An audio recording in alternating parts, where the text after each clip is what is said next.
Welcome to The Breakdown with Brodkorb and Becky, a weekly podcast that breaks down politics, policy, and current affairs. I'm Michael Brodkorb. Becky Scherr is off on maternity leave, and you're stuck with me solo this week, but I have a fantastic guest joining me today. I'm joined by Mike Norton, a Minneapolis-based entrepreneur, political strategist, and rising voice in Minnesota's progressive circles. A former vice chair of the Minneapolis DFL and 2021 city council candidate, Mike has built a reputation as an outspoken critic and bridge builder in local politics. He is also the founder of Railbach Consulting, a logistic firm that earned him a spot on the Minneapolis-St. Paul Business Journal's 40 Under 40 list. Known for his efforts to reframe the narrative around Minneapolis through social media and civic engagement, Mike joins us to talk about his political journey, lessons from inside the DFL, and whether a run for Congress in Minnesota's 2nd Congressional District could be on the horizon. Thank you for joining me today, and I hope you enjoy the show. I am very excited for today's interview. Now, I'm always excited for interviews, but I'm especially excited for this interview because this is someone who I've seen on social media. He's active. He may represent me in Congress soon, potentially, but he is just someone who I have just, and it's interesting, Mike, because I want to introduce Mike Norton from Minneapolis, but is considering, and this is a quasi-political podcast, and we'll get into the possibility of you representing me in the 2nd Congressional District, but you are someone who is very active on social media, and I just want to say at the onset to our listeners, make sure to follow Mike on X/Twitter, whatever it's called, and other platforms, but he is just someone who has an incredibly fascinating background that we're going to dive into, but this is someone and I want to just also disclose to Mike, I normally have a podcast co-host, and this is the second interview she is, and I will make this announcement on the podcast, but Becky Scherr, who co-hosts this podcast with me, did welcome a new addition to her family. Mom and new addition are doing great, and so a lot of people have asked for updates about her, and she's doing great. I hope she's back in a month or so, but new baby, new addition, and my goal tonight is to not break the podcast so Becky can come back to it, Mike. So, Mike Norton, we have one assignment tonight to not break the podcast. I think there's a poor person to have on if that's your goal. I think that's a high risk. So. Exactly. Now, you have an amazing background, and I thought it would be best if you could just explain to our listeners a little bit who you are and why we're talking tonight. I don't really fully understand what we're talking about. No, I'm just kidding. Oh, great. Yeah.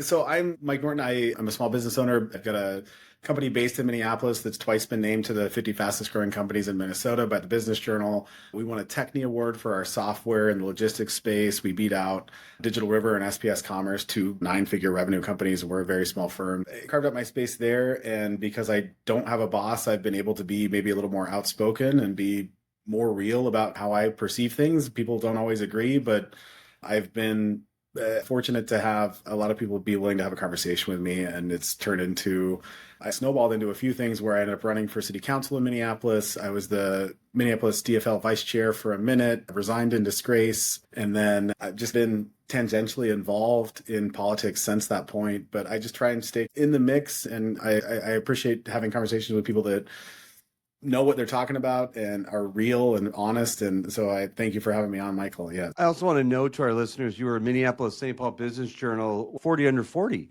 So congratulations on that in 2023. I'm actually also a disgraced former 40 Under 40. I'm 41 now. So that they make you give the award back at that point. It's done. Oh, you have to give it back. Okay. Yeah. But you've worn a lot of hats, entrepreneur, activist, potential political candidate, but you were also in the past. How would you best describe yourself? I'd prefer you don't put me in a box. I don't know. I think people want to assign me a certain role or a certain space, and they maybe know me in one area or another. I guess in the shipping container industry, people have no idea I'm a shit poster. It's just really maybe how you got to know me. Would you call yourself a shit poster? I'm probably a legendary shit poster, I would say. Yeah. By the way, I want our listeners to note that Mike was the first guest to ever ask if he could swear on the podcast, and I gave him a good thumbs up. This is a no-hold-bar episode. Put some earmuffs on the kids, because with Becky gone and with a foul-mouthed Mike here, it's going to be a wild episode. Did you see Richard Painter describe me as a potty mouth the other day? Yes, I did. A potty mouth. Right. Let me get your take on that. Social media, what's your take on swearing on social media? On swearing on social media? Yeah. I think it's fine. I don't know. Got to be you. People swear in real life. I Yeah. don't know what to say. Yeah, people swear. I try and be honest. I try and say it like I would say it if you were in Yeah. the room. And I think that's why people engage sometimes.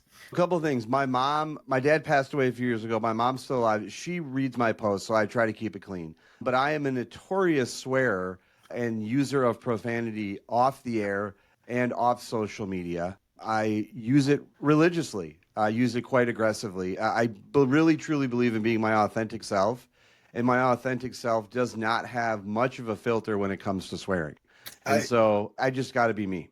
I think you should extend that to social media. Let your mom know, like, this is who you are. Have you Yeah. heard the song Pink Pony Club? She's saying, "Oh, mom, what have you done on the stage in your heels?" It's really, you should look into it. The Pink Pony Club, it's really a song, Chapel Roan, about conflict with your mother and Yep. trying to be your true self and finding that place where you belong. Yeah, absolutely.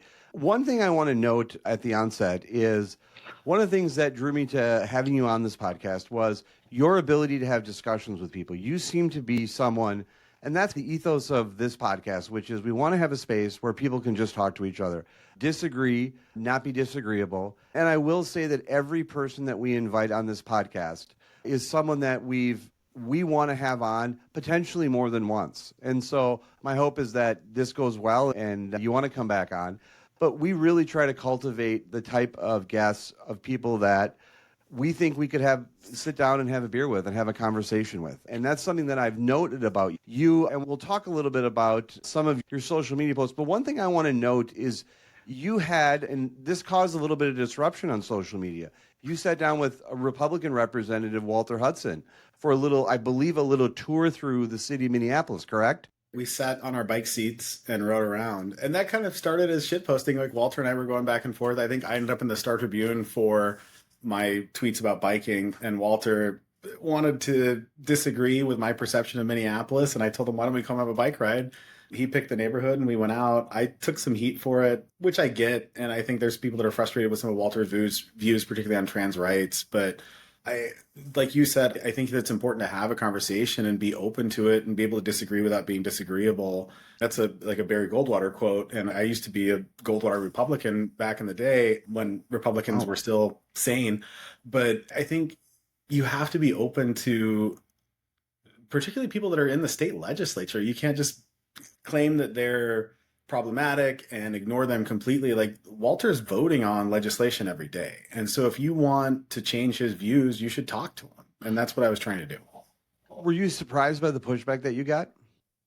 I don't know. I step in it sometimes and I'm willing to talk to anybody. I think a lot of the pushback was valid, to be honest, because I made it look maybe friendlier than it was. But Walter was very cordial and we had a nice conversation. I don't regret the conversation. I maybe regret the way I posted about it after and making it just as friendly as it was. But I appreciate him being willing to have that conversation because not everybody would.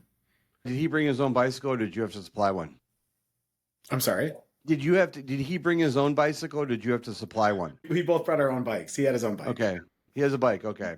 I don't know that people knew that about Representative Hudson. His bike could use some work. He actually talked about maybe using that e-bike credit this next year because the bike he had was marginal. But to his credit, he got out there. I showed him some of the places where there's no bike path. You're biking in the street, and just that realization that you're inches away from a truck at any moment. I think for him, it maybe changed some of his perspective on things like bike lanes. He let know to me that his son is a big transit advocate and big on trains, big on public transit. I don't know. I think Walter maybe isn't like the cartoon villain everybody wants to make him out to be. He has his own kind of social media personality that people see, but my conversation with him was very cordial and he seemed very informed and approachable. And I don't know. I hope that he's that way, maybe in his public facing persona more, but I appreciated the conversation.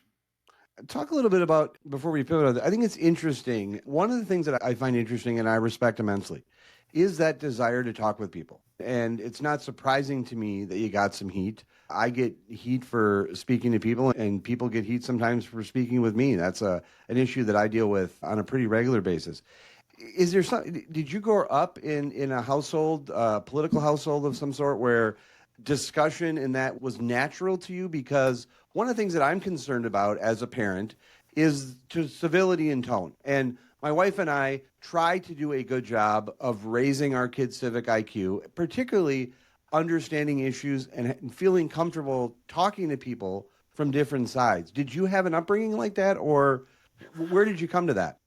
Yeah, no, I grew up in a really big family. My parents have both been divorced multiple times. So I've got half siblings. I've got 8 brothers and sisters that are full siblings or half siblings. And then I've got step siblings beyond that. So they're just different personality types. Like I have family members that voted for Trump. I have family members that have views left of me. And I think you have to be able to either get along and have those conversations without taking it personally, or not have the conversation at all and end up missing out on interactions with your family. And I think if you're unwilling or uncomfortable with someone who disagrees with you, it doesn't go well, I think, in the long term, because everybody has different perceptions or opinions or perspectives. And if you are unwilling to interact with anybody that is outside of your own kind of worldview, even if you're right, it doesn't matter because they're not going to hear it. And I think you have to be able to just at least have those conversations and be open to other people.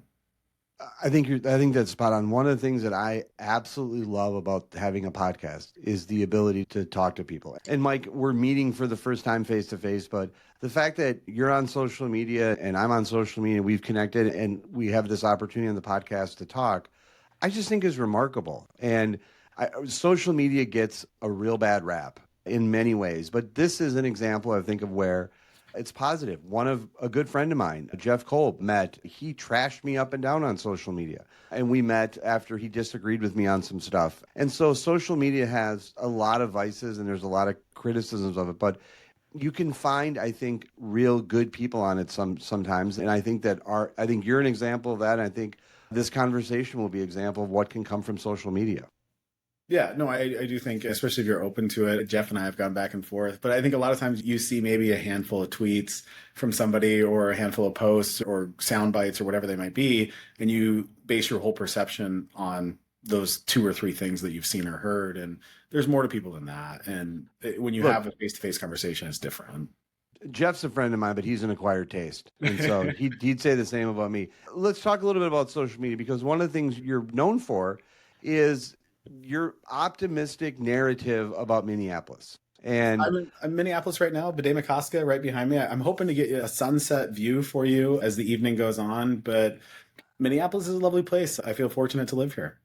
And I will say, one of the things, and I'm a glass half full guy. I have to be. I've made some mistakes in life, challenges, and I gravitate more towards optimism. And so one of the things that you are known for is pictures, great pictures, by the way, of Minneapolis on a regular basis. And talk a little bit about that motivation to shine a light on positive attributes of Minneapolis that you thought were getting a little bit overshadowed. Yeah, I think that's a good example of you have maybe 1 or 2 bullet points that you see, like an increase in crime, some of the changes that have happened, and that's what you base your whole perception of Minneapolis on, especially if you're from the suburbs or beyond and you're only coming in for sporting events, or you used to come in to commute for work and now you don't anymore, and you just see what Crime Watch posts on social media, and that can give you the belief that Minneapolis is this scary burning hellhole. But contrary to that, you go around, the everyday life in Minneapolis is not that. Every day in Minneapolis is nice. It's a beautiful place to live. It's this city that was built on 19th century tourism, and all the lakes that were dredged for tourists in the 1800s or earliest part of the 20th century, before air conditioning, before airlines, all still exist. So you can go walk around this park system that's unparalleled in the country and experience a city that's really almost European right here in the US. There's not really any cities in terms of walkability, nature, arts, culture, restaurants in the US that are like Minneapolis. So I just try and show that's also the case.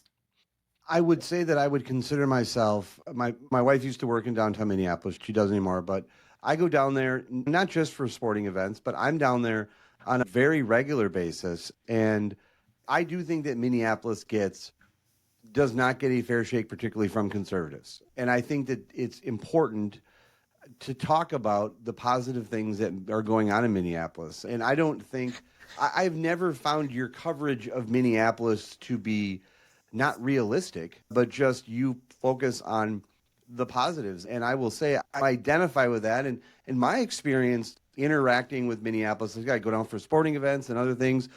My children were down there for school events recently, and you feel you want to be safe everywhere, but it is a big city. And I just want to note, I was pasted by a car outside my house in Eagan, and I think I live in the safest neighborhood in the street, in the state. And so I just like the fact that you're an advocate for your city. And I think that's honestly what we need more of, is we need people, I think, out there talking about the positive things in life, but particularly someone as invested as you are in the city of Minneapolis. No, I appreciate that. And I agree. You want people to feel comfortable. You want people to feel safe. I don't want to discount that there has been an increase in crime. I think everybody knows someone in Minneapolis that's been mugged or something like that in the last 5 years, because it is a problem, but it's not the everyday experience. It's not something that happens to every single person every single day, but still a beautiful place to live. I wouldn't trade it really for anywhere. I don't want to. I grew up in other places. I've traveled a lot for work. I've been fortunate to be in a lot of different cities, but there's really no place like Minneapolis. Your heart's there, isn't it? I love Minneapolis. Yeah. What is, for our listeners, and we have listeners all across the state, what is something about Minneapolis that you wish more people knew? I think the park system, the lakes that are in the city, like the chain of lakes that are right behind me right now, those were dredged in the late 1900s, or 1800s, early 1900s, so that they were deeper for tourists to come, and you have this deep blue color. You don't have the algae on the lakes. There's pathways around them that were all built for tourists, and the tourists stopped coming at a certain point when air conditioning and airlines happened, but it's all still there. Like, it all still exists, and I think that if you're afraid to be in Minneapolis, you miss some of this beautiful nature in the city. We have a beautiful skyline. My favorite kind of hidden gem in Minneapolis is Lakewood Cemetery. So Lakewood Cemetery was founded in, I think, 1870s. It's right in between Damacoska and Lake Harriet. It was, at the time, the intention was to get it out of the city because that was like the far edges of Minneapolis at that point. But it's this beautiful old Gothic style. Everybody has these big obelisk monuments or giant tombstones. The Mars family has a mausoleum or private mausoleum. It's this like park-like setting because it's so isolated from the city, but it's in the middle of the city. And it was from this era when the lumber barons and the flour milling barons and all these other people came to Minneapolis from the East Coast and from Europe to build their own name. So they all wanted to show that they were cooler guy than the next guy and built a bigger tombstone than the next. But you can walk around Lakewood Cemetery almost by yourself in a lot of cases and really experience this tranquility in the city that you wouldn't experience in almost any other city, a major city in the U.S. Absolutely. My wife and I, before we moved to Eagan, we lived 50th and Chowan. And so I lived there for a number of years. And I'm familiar with kind of that lakes area of Minneapolis and spend a lot of time running and being there. And there's just some gorgeous homes along the lake, and what you've identified Lakewood Cemetery, aside from being a cemetery, it's an impressive area of Minneapolis. Yeah, it's basically a park, but people get anxious about it being a cemetery, so they don't want to go in. But no, Minneapolis just in general is a beautiful city, and I feel fortunate to live here. All right, let's talk about bikes, because I got a lot of questions about bikes. All right. So you bike almost every day, correct? I biked today. My hair's a little windblown actually right now. I don't know what that's, man. I'm bald. I wish I had your problems. You could let the wind blow through your eyebrows while you bike across. I'd be happy to take you on a bike. If I took Walter Hudson, I could go with you. Let's do that someday. By the way, I want to just note that one of the things I've been toying with is trying to figure out how to take the podcast a little bit on the road. And I invested a fair amount of time to see if I could pull off a video podcast while we were out biking, and I just didn't want to risk it with particularly me riding a bike since I have one. I'm a helmet wearer on bicycles, and so I don't think anybody looks cool unless you're like in the Tour de France. You don't look great on a bicycle helmet, so I didn't want that to be the look. But I did, and I would welcome the opportunity to ride a bike. But you are a big bike rider. Yeah, and I never wear a helmet. I think helmets... What? Honestly, I think helmets give this perception of safety that don't exist. If I get hit by a car, whether I have a helmet or not, I'm going to fucking die. You know what I mean? Let me just say something to you. As someone who was in a car crash, suffered a traumatic brain injury, and then was hit by a car, I will just say to you, wear a helmet. You got one brain. And so I am going to preach a little bit of bike safety, and I'm going to encourage our listeners to wear a bike helmet. But you, of course, are a rebel. and you will not wear a bike helmet, apparently. I don't think that's that rebellious. You go to the Netherlands and the Dutch, none of them wear helmets because they all have separated bike lanes. If you have bike safety, like you're not gonna get in an accident so bad separated from vehicles. Like it's cars that are dangerous. It's not bikes, it's cars. And it's when you're biking next to cars that it's dangerous. So if you're biking around the lakes, like there's no real reason to wear a helmet. There's like maybe a few blocks in between. And honestly, what I really try and do is stay off of any road where I might interact with a car where I can't fully separate myself from that car. I'll bike through neighborhoods. I'll bike on protected bike paths.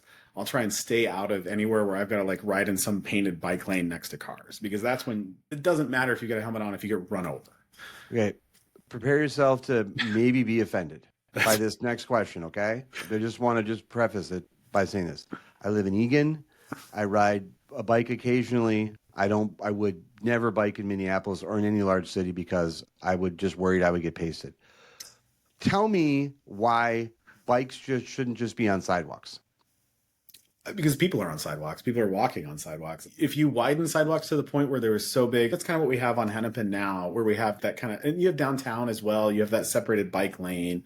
That gets problematic though, because somebody gets onto the sidewalk, they're texting their friend, or they're trying to figure out where some restaurant is, and they're in the bike lane because they don't discern where the sidewalk ends and where the bike lane starts.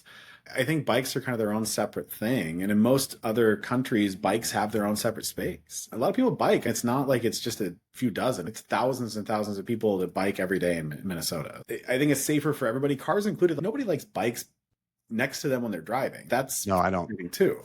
I think everybody would be fine if bikes have their own place, cars have their own place. And that's all that bikers are asking for.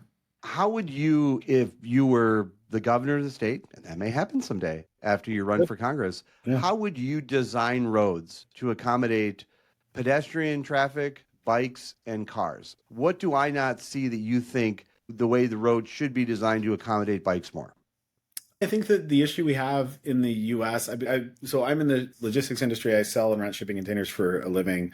It's a very international type of business. There's really not a lot of shipping container companies in the U.S. You have to go to Europe and Asia and other places to interact with your vendors and other people that are in the industry. But in other cities, cars aren't the priority that they are in the U.S. And I think that with as expansive as cities are in the U.S., and as suburban as cities are in the US, you end up in the situation where cars are a necessity to the point where transit is almost inefficient because you don't have the economies of scale or the density that you need to really make transit effective. But in other places, you have this mix of people on sidewalks, people on bike paths, people on trams or buses or subways, and cars are this third priority because they're the least efficient way to move people. But what's unfortunate in the US, they're one of the only ways to move people. You can't just fix it overnight. You can't solve it. But I do think that I don't think you need to invent any specific roadway. You can just follow the template that you already see, even in places like in North America, like Toronto or Montreal, where you have separated bike paths, and that's given a priority just for safety reasons. Why do you think there wasn't more of an emphasis on bikes and accommodating bikes when we design roads, particularly in the United States? I think there's almost no emphasis on bikes, unfortunately. People have this maybe frustration over bikers that they don't want to spend any money on bikes. 99% of roads are not for bikes. It's not like there's this like plethora of bike paths in the US. So I would like to see more of a priority on bike paths. It doesn't need to be even 10% of our mileage for roadways, but it should be 5%. We should have some protected bike paths throughout, not just metro areas, but beyond. I've never disclosed this before, and I don't understand why I'm feeling the need to disclose it, but I got a ticket on my bike once. Earn a ticket on your bike? What? You have to earn it on your bike. Yeah, I went through a stop sign. as a not kid. A thing anymore. And thankfully, and my kind of Oppo record is known to everyone. It's probably the first time I've ever publicly disclosed that I got a ticket riding a bike. When I was a kid, there was a police officer in Cottage Grove who was just parked there, and he was just stopping kids left and right. It was the first week of out of school summer, and it was this, apparently the Cottage Grove Police Department needed a quota that week, and they decided, now, I don't know if it went on my record. I think I had to go to a bike training something, so it didn't go on my record, but I was mortified that I could get a ticket on a bicycle. Can we go back to this quota comment you just made? It sounds like anti-police rhetoric. Oh, I'm sorry. Are you trying to defund the Cottage Grove Police? Is that what you're saying? My goodness gracious. I stepped in it. I just was frustrated. I was offended. And I think my parents did their best to plead the case and throw their names around, but it didn't get anywhere. And I remember having to go to some bike training where I had to go through this obstacle course. And I don't get it. I never understood it. And I'm glad it's since been outlawed, as you pointed out, correct? Or legalized, maybe. Yeah, Yeah. the rolling stop, the Idaho stop, or whatever it's called. Yeah. Yeah, I mean, I it's wasn't rolling. especially if I you're blew right biking. through it. You should be able to. You have to Yeah. stop and start. The inertia that's needed to get a bike going again versus a car. I think you just give that quick back and forth and roll. I like I'm just going to say this because I'm meeting you for the first time. Be safe out on the roads with your bicycle and maybe consider just a soft helmet. Maybe you can get something that looks cool because I'm worried about you getting pasted because particularly if you're going to represent me in Congress, which we'll talk about soon, I want to make sure you're there for as long as you can be, okay? I appreciate that. No, I'll strongly consider it, but I think as a protest, people just need to see my flowing locks as I ride by them. Do you have a basket on the front, or do people still pull the deck of cards in the wheels to make it sound like a motor or anything like that? Or are the kids still doing that? I don't have a basket. I used to have a basket in back, but the bike, my daily, I have two bikes. I have like a cruiser bike, like a beach cruiser, and then I have my daily bike. I used to have not a basket, but like a rack on the back of it where you could put things and just fasten it down quick. But I ended up having to swap it out for a different one, the newer model, because I had issues with it. It's a Dutch bike, actually. Wow. You dropped the Netherlands and mentioned the Dutch more than any guest before. So tip of the cap I to you. love the Netherlands. So I have to go to, there's a conference in Europe every year for the logistics industry called Intermodal Europe. It's usually in Rotterdam. It'll go to other cities like Hamburg or Amsterdam. I think next year it's in like Barcelona, but Rotterdam like every other year. And so you end up flying out of Schiphol, Amsterdam airport. And I saw this bike and it's just on this display and it's beautiful bike. It's actually, I'm looking at it right now, but it's a Van Moof. It's this kind of like sleek design. It's not like a true e-bike, but it has like a pedal assist. So it doesn't have the big bulky battery because it doesn't have the same level of power, but it's meant to just like flatten hills and make your day smoother. But it was maybe an early adopter on it. When I saw it in the airport, I ordered it and it broke 3 times. They kept sending out. I was probably their only Minnesota customer. Eventually they went bankrupt, I assume, for replacing my bikes. And so now I've got like basically the DeLorean of bikes that you can't fix, you can't buy, but it still exists and you can ride around on it. It's great. But what about the deck of cards? You put that in the back wheel and make it sound like an engine. I remember doing that when I was a kid. Putting what the deck of cards? Don't you remember putting the deck of cards in the back and it makes it sound like an engine? I sound like stickers on my bike. I could nice. I could think about look into it. I'll get back. It's a great sound. You can look cool. It just sounds just rough. Sounds like you're riding a motorcycle. Which, by the way, I have to ask: what about motorcycles? What's your take on motorcycles? You should wear a helmet with a motorcycle. That's a different thing. You're on the road with cars. What I like about do you have a motor? Are you pro motorcycle? I'm fine with people that like motorcycles, but it's not for me. I'm not that kind of badass. Yeah, motorcycles are scary and you're not really protected. When you're out on the road with 9,000-pound trucks next to you, I don't know that I want to be going 70 miles an hour on a motorcycle. Just a quick story. I always had an affinity for motorcycles when I was a kid. And then I grew up in Forest Lake part of the time. And then I had a Honda Spree. You know what a Honda Spree looked like? It was this like scooter. I got in an accident, wiped out on it. Someone cut me off in a construction zone. I had a helmet on, thankfully. And I decided at that point I was done with motorcycles after riding the Honda Spree that I wiped out on. But yeah, I'm not as much of a motorcycle person now, but I do have a bicycle that I ride occasionally. It does not have a basket. It does have a horn and it does have lights on it and maybe some flare and other stuff's on it. I like it. It's a nice bike. I think horns and lights are important. I agree with all of that. Yeah. Yeah. E-bikes. What's your take on them? I have a quasi e-bike. It's not like the level of e-bike that maybe you see. I don't really care when they're basically watered down motorcycles. Got it. You're going 30, 40 miles an hour on a bike path. I think that's problematic. But it is a way, especially if you're commuting, if you've got maybe what would be a 15-20 minute car ride that you can now, or a 40-minute bike ride, but you can now cut down to a 20-30 minute bike ride. It's nice to not show up sweaty to places. I commute by e-bike all the time. It's a pedal assist, so it's not maybe quite the same level of e-bike that everybody associates with e-bike, but I like it. I think that They're great. I think that the rebate unfortunately went to maybe the wrong crowd that it should have gone to. It was just more like a bonus for people that could afford an e-bike and already have cars. It should really go to people that don't have vehicles first, would be my belief. But I like e-bikes in general. I had a sweet BMX Mongoose when I was a kid, and Mongoose just came out with a 50th anniversary, a couple models that I've been looking at. So I might be cruising around Egan in my updated Mongoose BMX bike, but that's probably the most that I'm going to have in store for me. Let's pivot to politics for a second, for a little bit, and let's talk about your involvement in Minneapolis politics. Describe a little bit of your history and where you agreed with the party, disagreed with the party, and some of your political views on politics, particularly on the DFL side.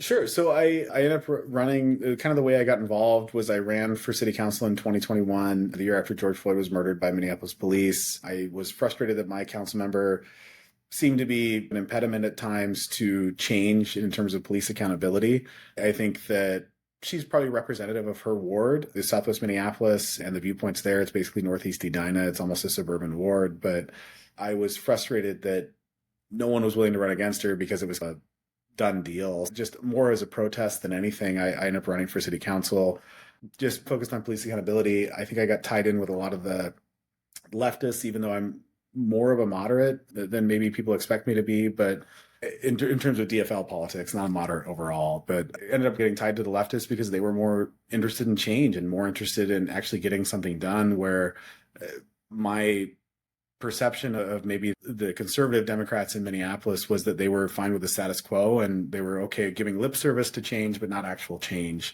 And so I wanted to run. Ended up running, got my ass handed to me, which was to be expected. The council member that I ran against was very entrenched. She's probably going to be there as long as she wants to be there, which is fine. But got tapped to be Minneapolis DFL vice chair after that. Just some people involved in the party wanted me to run. I was reluctant about it, but ended up doing it. I was vice chair for not a full term. I became frustrated really with the caucus and convention process more than anything. It was just not managed well. And from a state level, more than anything, it was a situation where the Minneapolis DFL is all volunteers. I should just clarify. All volunteer run. So you have this team of volunteers trying to put together caucuses and conventions for 13 wards. And you have bad actors that are in the mix at that point, and people that want to figure out ways to maximize their chance of being endorsed by the DFL and are not unwilling to be nefarious about it. And the state party, when we came to them, was indifferent, more or less. They said, you have your basically structure, here's where you can go forward, and we don't really care. Here's the policy, good luck. And so I resigned in frustration with that and the overall structure there. I called out some of the party leadership when I resigned. I guess I would say I'm not afraid to go against the party when I feel like the party's not in the right. And I think the problem, especially in Minnesota, is a one-party state. Fucking Royce White running for Senate. GOP is no longer a serious party. Like in Minnesota, they are not. Like, if we can be real. And so because of that, the conventions, the caucuses, the DFL primary are what matter. That's the way you get endorsed. That's the way you get elected. And so I think calling out some of the problems within the party are important. And I think people should be maybe more willing to bring that up, unafraid. But the problem is, if you speak out against Ken Martin, Ken's the DNC chair at this point. So you limit your options.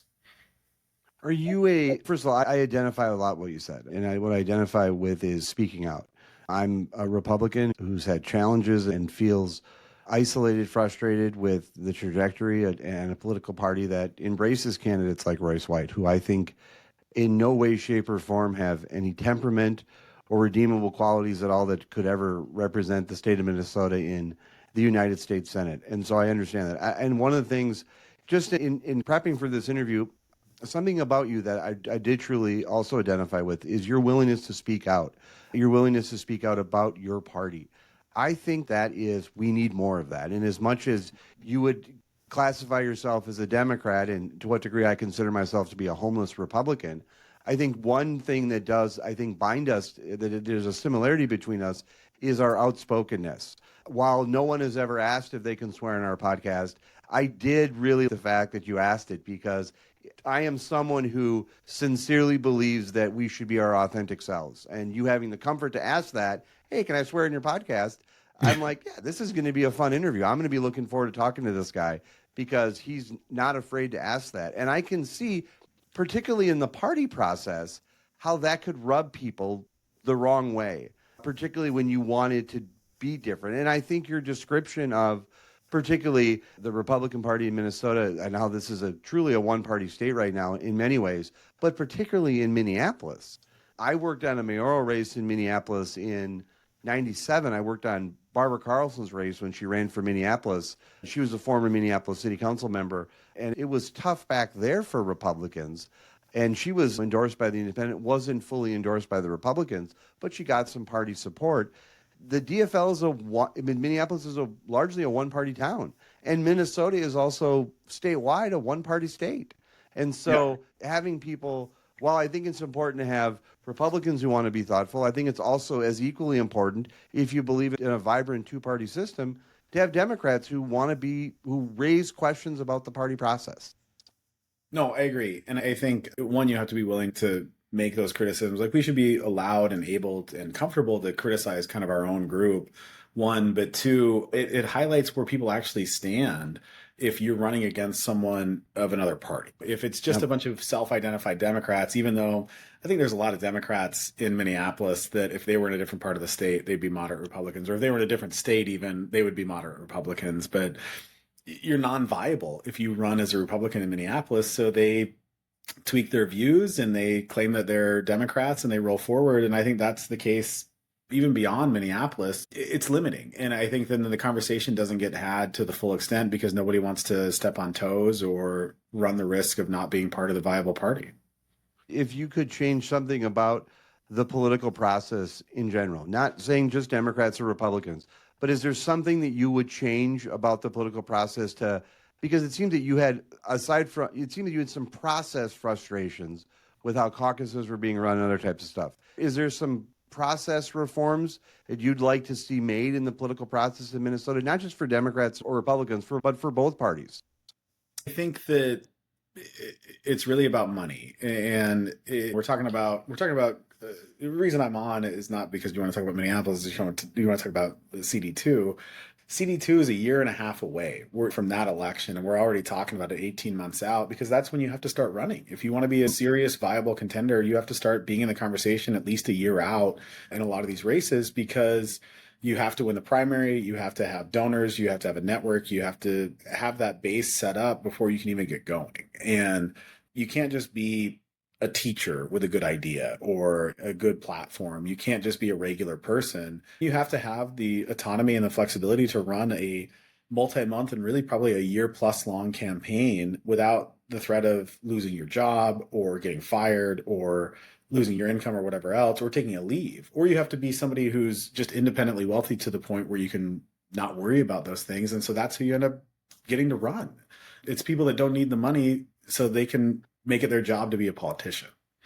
It's pretty amazing what you just said. And something you just said is you can't be a regular person. You're right.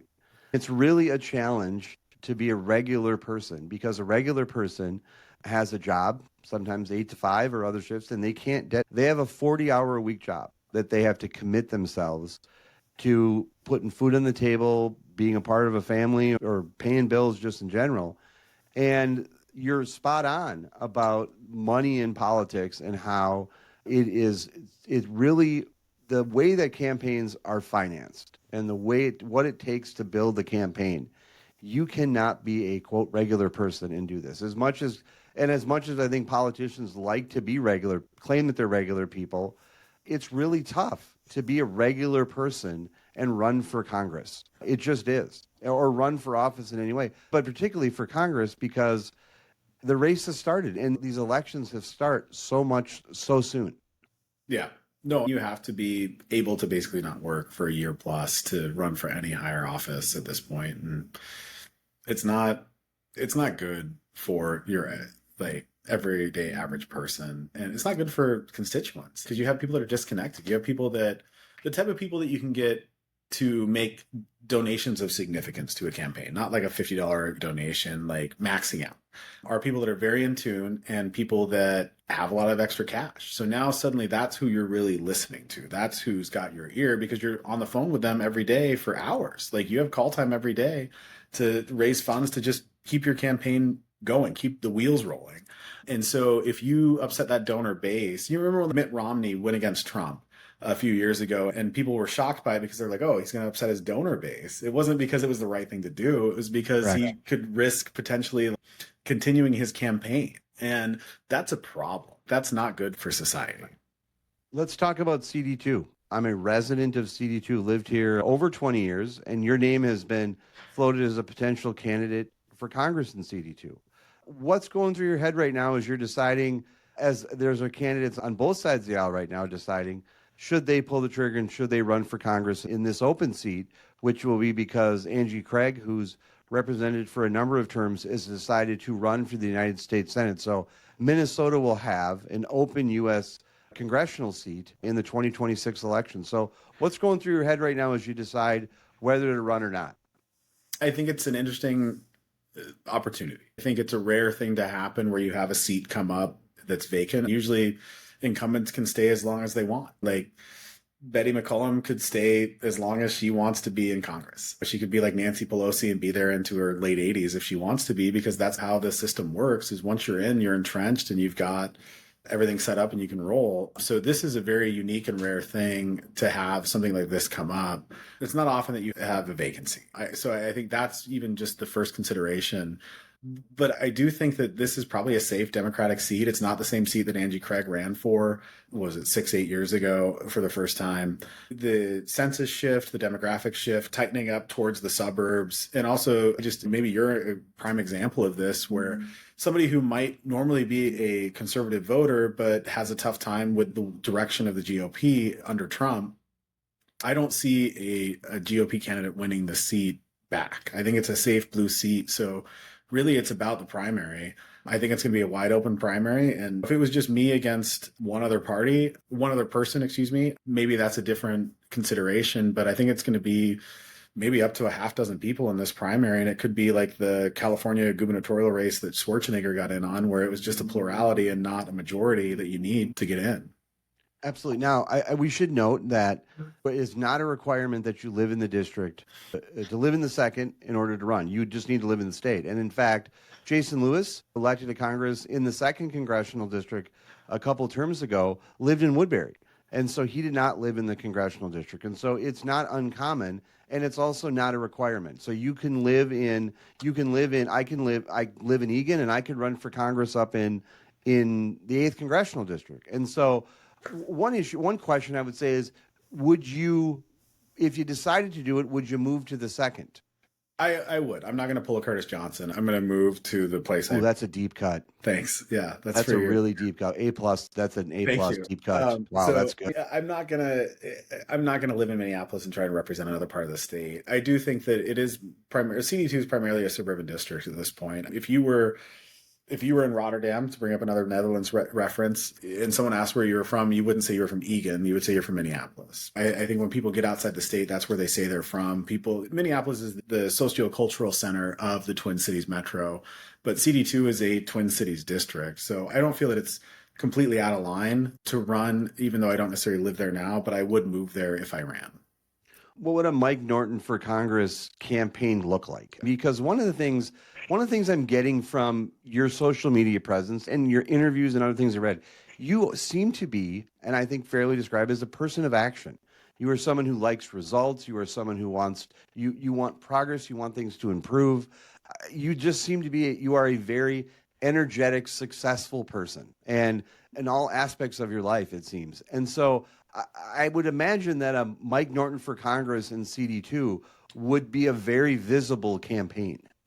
Earned media is the best marketing you can get. So we would try and be in front of people. We would try and be unafraid. I'm not concerned about saying the wrong thing and getting caught up, stepping in it, so to speak. I think you just keep moving forward. You try and be honest with people. People will forgive an honest mistake, I think, a lot more than they'll forgive when you're full of shit. And they can spot when you're full of shit from a mile away. And you're absolutely right. Yeah. I don't plan to, I plan to be real. And if people don't like it, it is what it is. But I do plan to be myself. You go back to another Republican reference, another Barry Goldwater reference, if we can. The 64 Republican National Convention, Goldwater takes the stage. He's now got the nomination. Everybody thinks he's going to scale it back because if he's going to run against Johnson, he's got to soften his tone. And he comes out and he says, "What moderation in pursuit of justice is no virtue." And he talks about, or excuse me, I can't remember the exact quote now, but somebody sits back in their seat and says, "Oh my God, he's going to run as Barry Goldwater." And I plan to run as myself. I don't want to run as some like caricature of a congressional candidate. I want to run as me. And if people want me, I'll be there. And if not, I get it. But I don't want to be dishonest about who I am. I have just to make a couple more references to Barry Goldwater. I believe right here.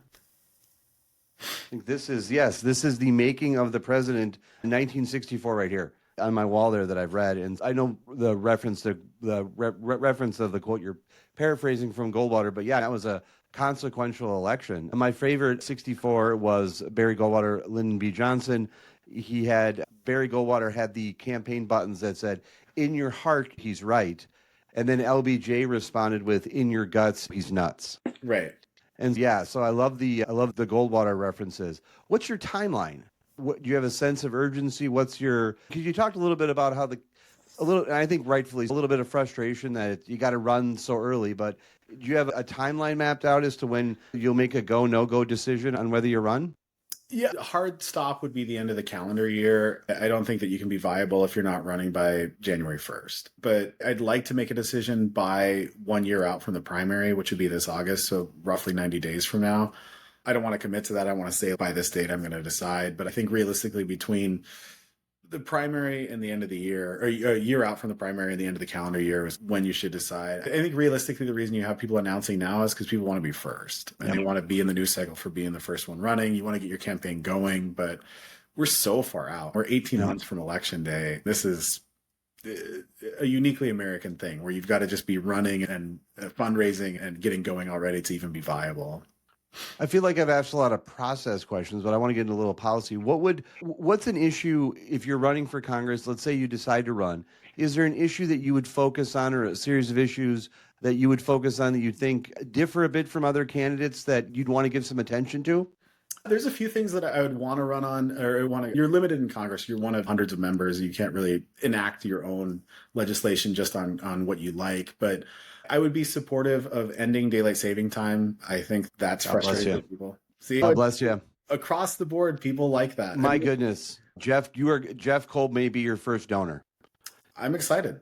I'm excited for Jeff to support Mike Mentum. So, Mike Mentum, I like that. By the way, I want to just say, you are Mike, I'm Michael. Were you ever a Michael? In my family, I'm a Michael. My dad is Mike also. So in my family, everybody calls me Mike except for when I go and see like my grandmother or my aunts and uncles, and I'm Michael then. But yeah, either one's fine by me. If you want to call me Michael, if that's more comfortable for you, I'm in. I'm a Michael, but I'll call you Mike because that's what the internet web says. I'll stick with that. But policy, so daylight savings. I didn't mean to interrupt you, but daylight savings. No problem. Another thing I think that we should do from a federal level, you look at what St. Paul's doing right now with after-school activities. If you keep kids busy, if you allow parents to have full-time jobs, I think that's helpful. So I would support all-day school, even if it's just kind of after-school activities, tutoring, things like that after the normal school day, and year-round school. So summer school kind of becomes the norm. So your kid has a place to go every day from 8 to 5 or beyond that, even if it's just catching kids up in the summer on reading or math, because we need it. And if you have kids in those spaces, if you have kids in youth activities and sports and arts, they're not out stealing Kias. That's true. That's true. Is there a policy idea that you think would set you apart from Democrats, others that may run? Is there something that you maybe disagree with your party on? I disagree with my party frequently, so we could be here all night. But I don't know. I think one other differentiator would be I would support healthcare for all. I think as a small business owner, it's problematic to try and offer health insurance to your employees. We don't have a big company. It's not like we've got hundreds of employees or thousands of employees, so we don't have the same kind of economies of scale for a healthcare plan that other people would. And you have a lot of people that don't start small businesses because they want to stay at the job where they've got good benefits. And if we had just maybe baseline healthcare coverage for everyone, I think that would be a huge difference maker. So even as a capitalist, I would support healthcare for all. And I think every other country in the world basically at this point has that. It's not something that's far out there, but for whatever reason, it's perceived as untenable and unrealistic. But I think it's something that we could and should do if we wanted to. Here's something I'd like to ask, and I say this as a voter in the second district, but just in general. And I mentioned it briefly a little bit ago when I was talking about raising my kids' kind of civic IQ. One of the things one of the reasons I want to have you on is your willingness to talk to people from both sides. And you've taken some heat for that and things like that. Let's say you get elected to Congress. Is there something that could be done to make Congress and government more productive in terms of people from differing views coming to agreement? Is that too much to put on Congressman-elect your shoulders if get elected? But what would you do as a member of Congress to just try to have the bureaucracy of government, in particular the partisanship, maybe work a little bit better? No, I think that there's things that we don't need to fixate on how far apart we are. There's areas like education, like nobody wants to be anti-kid. Nobody wants to be anti-healthcare. There's things that we could just start moving forward on. And honestly, I think there's this anxiety around being perceived as bipartisan at this point because it's hard to go, especially in highly gerrymandered districts. Minnesota's not so bad, but in a lot of other states, like every congressional district is like strong Democrat or strong Republican, and really it's all about the primary there. So you have this highly partisan politics that starts to be practiced. And I think you almost need to publicly shame congressional members and say, hey, you don't support free healthcare, you don't support all-day education, you don't support, the other thing I would say, you don't support ending daylight savings time. The other thing I would say is I would like to see investment income taxed at the same level as regular income.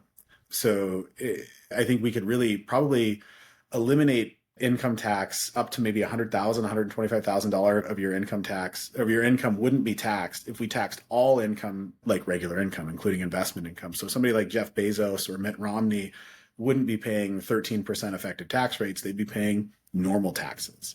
And I don't see that as being that out there, especially for your average person to worry about millions of dollars of investment income is just not a thing. So if we didn't worry about what donors thought, because that's really what it's about, is donors have a lot of investment income. The type of people that can max out political donations to you every day are the type of people that worry about capital gains tax. And if we could change that, I think that you suddenly have a lot of money to play with from a federal perspective, and you don't need to squeeze it out of your everyday taxpayer. You seem to be someone who, and I think this is great, you seem to be someone who would be better, is more interested in serving than running. I would rather be in Congress than run for Congress, yeah. And I have to say to you, that's different from a lot of people. I think that and I think it's one of the problems in politics right now, is that the permanent campaigns, and this is something that I struggle with, Mike, which is I've considered myself to be a voter who's less robotic than I used to. I was a Republican for Harrison Walz, and I am an old school in that sense, and that I think that at some point the campaign stops and the governance begins. And we do have a civic responsibility at some time to put down the spears and the arrows that we've been throwing at each other. But I do think one of the problems in politics is the permanent campaign. It's people are sometimes governing, introducing legislation based on clicks, not being as thoughtful as they could be, governing more to social media than the institutions that they're elected to. And so I think having someone like yourself who I think given some really thoughtful ideas and criticisms of the electoral process in terms of electing and running so soon and raising money and focusing so much on donors, I think that's unique in comparison to a lot of people, because I think raising money, posting on social media, and leading in that type of way, that gets lost. And you seem to be someone who I think would be more interested in governing, having town hall meetings, and talking to people. That's it. And like that's what's appealing to me is actually the governance component of it. And I wouldn't be afraid. There's all these people on both sides that are afraid to hold a town hall because they don't want to be called out. And I think that's where if you're willing to be yelled at for a few minutes and listen to somebody and hear them out and explain to them, hey, this is where I'm actually coming from. This is what I'm trying to get done. And even if they disagree with you, sometimes people just want to be heard. And when the only people that are being heard are the type of people that can max out political donations, your everyday average American doesn't feel like they're part of the process. And you go back to what you're saying about people that are constantly campaigning or doing things for clicks. I mean, saying, hey, these assholes are trying to ruin your way of life is a great way to fundraise. And that's the problem. And then nothing gets done. Absolutely. Mike, I don't want to take too much of your time tonight. I've already kept you longer than we had discussed, but it's fascinating to talk to you. And I just want to say a couple of things. First of all, I really appreciate your social media presence, including the swearing. I appreciate your social media presence and your thoughtfulness, and you're willing to talk to people. You and I met for the first time tonight. We've exchanged some DMs. And I just want to say thank you for taking a risk and coming on this podcast and talking to me, but also being just so open and accessible and willing to talk to people. I think we need more of that in politics. And I just hope that whatever decision you make, just know you're always welcomed on this podcast. If you run in the second, door knock my house and we'll have a great conversation. We'll talk about daylight savings. And I think, in all honesty, something that I'm going to take out of this interview is I think politics in the world would be a little bit more better if there was more of Mike Nortons in the world. And that's sincerely. I appreciate that. No, thank you. I appreciate you having me on. I appreciate you taking the risk and having me on because you've got an established podcast. I'm just some shit poster. So, no, I think that having those conversations and being willing to have those conversations and not being afraid of them are important. And I appreciate you being open to the conversation tonight. So thank you. I appreciate it. Yeah, my target audience is really my family and particularly my kids. And every episode, they listen to every episode, and I want them to hear what's going on, and they're going to be informed by this discussion. And I hope one of the things they take about a Mike is that two people from differing views, from different perspectives, can disagree. But I think we realized tonight, at least from my perspective, we have a lot more in common than I think we realized, than I had coming in and identify with. And I stand by what I said. The world would be better with a few more Mike Nortons in the world, okay? I appreciate it. No, thank you. And let me know when you want to come have the bike ride out here. I'm going to try and catch the sunset before it goes south. But let me know when you want to get to Minneapolis for a bike ride. I'd love to have you. Tell our listeners where they can follow you on social media. Norton MPLS. Wonderful. I might change it to Norton CD2 at some point, but for now it's Norton MPLS. Thank you so much, Mike. I wish you the best. And thanks for coming on, and let's stay in contact. Likewise. Thanks, Michael. Have a good night. I want to thank you for listening to this episode of The Breakdown with Brodkorb and Becky. Before you go, show some love for your favorite podcast by leaving us a review on Apple Podcasts or the platform where you listen. You can also follow us across all social media platforms and on our website at BBBreakPod. The Breakdown with Brodkorb and Becky will return next week. Thank you so much for joining us.